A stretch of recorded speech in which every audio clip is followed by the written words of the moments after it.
June 9 na resibuhan ng CCTV footage na ito ang pananapak ng isang lalaki sa isang babae.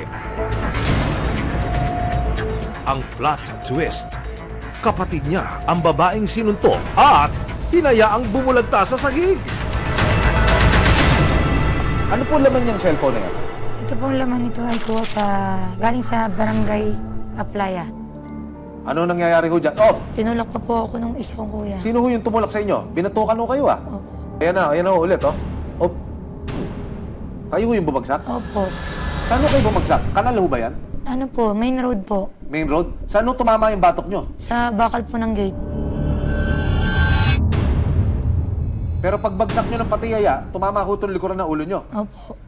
Siyam na magkakapatid sila Tina, masaya raw ang kanilang malaking pamilya pero taong 2018, nang tumuntong sa edad na 76 ang kanilang ama, ipinaubaya niya kay Tina ang kanyang mga ari-arian sa pamamagitan ng isang Special Power of Attorney o SPA. Ayon kay Tina, sa kanya ipinagkatiwala ng kanilang ama ang isang paupahan at 2 hektaryang lupain. Dito na raw nagsimulang magkalamat ang dati nilang one big happy family. Bakit ho humantong sa pisikalan yung pangyayari na ito? Dahil yung magulang ko, pinagkatiwala sa akin yung kabuhayan niya.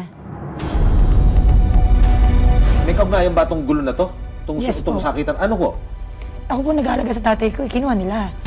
Pagkakuha nila, sila nang kumukuha ng paupahan. Aha. So, sige, okay lang. Pero sinasaktan pa rin nila ako. Aha. Ginugulo. Aha. Nasa kanila na ang tatay ko, pati yung paupahan. Hmm. Ang huling dahilan pala nila, yung dokumentong lupa ng tatay ko na ektarya. Aha. Yun ang gusto nilang makuha ang dokumento. Nakapanayam ng resibo ang kapatid ni Tina na sumuntok sa kanya.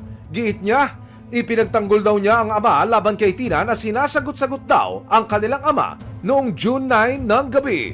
Ako po nasaktan po yung kapatid kong bunso dahil po sa nagkakagulo na sa loob. Minura niya tatay ko eh. Masakit po sa akin yung mumurahin niya tatay ko. Pero ayon kay Tina, hindi daw totoo na minura niya ang kanilang ama. Walang katotohanan po yun. Kita naman po sa CCTV footage na pumasok po sila sa loob, may hawak na palakol, maso. Kung makipag-usap sila ng maayos, dapat wala silang dalang armas. Planado na nila na gusto nila akong patayin. Ang paniniwala ni Rene, gusto raw ni Tina na masolo ang mana. Nakikita ko po sa kanya na gusto niya makuha lahat. Yung pagmamanahan namin magkakapatid. Walang katotohanan po yung puro kasinungalingan lang. Madumi ang isip nila. Ang sa akin, kaya ako binibenta yon, pinagkatiwala sa akin ng tatay ko, para sa kanila yun, para mabago ang buhay nila. Maging ang kinikita sa paupahan ng kanilang ama, pinagtalunan din ng magkakapatid. Yung 2018 po, nasa kanya na ang upa ng tindahan. Sa kanya po ibinigay ng tatay ko, nanay ko, na hindi naman kami nababahagihan. Hanggang ngayon, Hindi po totoo yun. Yung tanong bakit pinamanage sa akin ni Daddy yung paupahan? At ako ang pinapamanage na huwag sasabihin sa mga anak niya dahil kilala niya ang ugali ng mga anak niya. Sinuntok ng isang lalaki ang sarili niyang kapatid, bumulagta ang babae sa sagig at hindi na tinulungan pa ng lalaki. Ang rason sa violenteng insidente, inggitan at sumbatan daw sa mga natitirang ari-arian ng kanilang nabubuhay pang ama. June 18, nagkaroon ng pagdinig sa barangay para sa away ng magkakapatid. Hindi man nagkasundo ang dalawang partido sa unang hearing, nag-issue raw ang barangay ng protection order para kay Tina. Babantayan ng mga kawani ng barangay si Tina laban sa kanyang mapanakit na mga kapatid. Para sa ikalilinaw at ikapapanatag ng loob ni Tina kasama ang resibo, kumonsulta siya sa isang abogado para malaman ang kanyang mga karapatan. So based dito sa SPA, ikaw lang ang authorized magbenta eh. So walang involvement dapat yung mga kapatid dito sa SPA.